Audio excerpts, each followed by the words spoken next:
Cocoa Cola ஒரு உலகளாவிய brand. அதன் வரலாறு 1985 இல் ஒரு முக்கியமான திருப்பத்தை சந்தித்தது.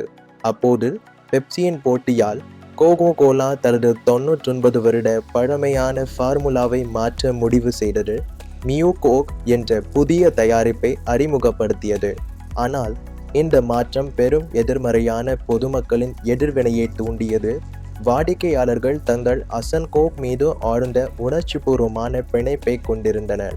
நாளொன்றுக்கு 1500க்கும் மேற்பட்ட புகார்களை பெற்ற கோகோ கோலா வெறும் 79 நாட்களில் அசல் ஃபார்முலாவை கோகோ கோலா கிளாசிக் ஆகஸ்ட் மீண்டும் கொண்டு வந்தது. இந்த நிகழ்வு வாடிக்கையாளர்களின் உணர்வுகளையும் கருத்துக்களையும் கேட்பது ஒரு பிராண்டின் வெற்றிக்கு எவ்வளவு முக்கியம் என்பதை நிரூபித்தது.